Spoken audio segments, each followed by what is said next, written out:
During my DNA test results appointment, the geneticist asked, "Have you ever been told you have a twin?" I'm an only child. I was sitting in Dr. Palmer's office for what was supposed to be a routine ancestry DNA appointment. Something fun to do after my 23rd birthday. Maybe find out I'm 2% Viking or distantly related to someone mildly interesting. Instead, Dr. Palmer kept staring at her computer screen with this expression I couldn't read. She'd click something, lean closer, then sit back and stare at me like she was trying to solve a puzzle. "Is everything okay?" I finally asked. She closed her laptop halfway. "Have you ever been told you have a twin?" I actually laughed. "No, I'm an only child. My parents tried for years to have me. I was their miracle baby." Dr. Palmer didn't laugh back. "Your DNA is telling me something different." My stomach dropped. "What do you mean?" She reopened the laptop and turned it toward me. "These markers here indicate you share approximately 50% of your DNA with another person in our database. That's consistent with a sibling. More specifically, an identical twin." I stared at the screen. The words made sense individually, but together they felt like a foreign language. "That's impossible. My mom would have mentioned if she'd given birth to twins." "I agree it's unusual," Dr. Palmer said carefully, "but the science doesn't lie. This person shares your exact mitochondrial DNA. Same mother, and the match is too close to be anything other than an identical twin. Can I see who it is?" She hesitated. "The other person has their profile set to private, but they did leave contact information in case of a match. An email address." She wrote it down on a sticky note and slid it across the desk. LilyMartin2001@gmail.com. My hands were shaking as I took the paper.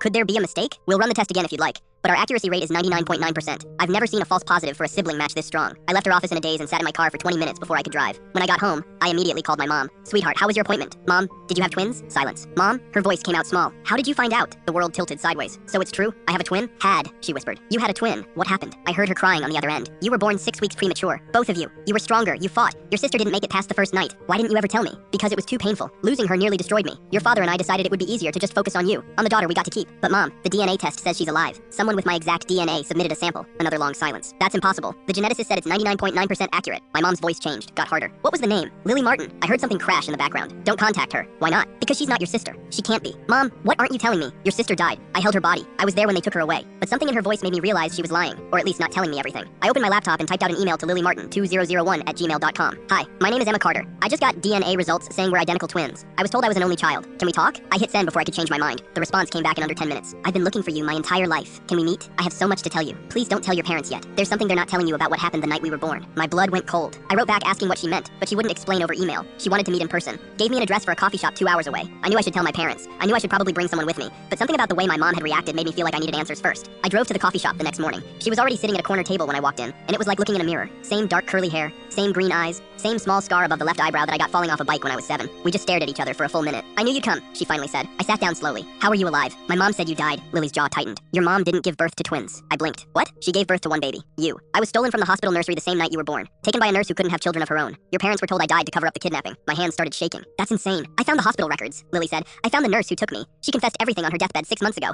That's when I submitted my DNA, hoping you'd taken a test too." She pulled out a folder and slid it across the table. Inside were police reports, hospital records, and a confession letter written in shaky handwriting. I looked up at my twin sister, the one who was supposed to be dead. "Our parents need to know the truth," I said. She nodded. "I know, but I wanted you to hear it from me first."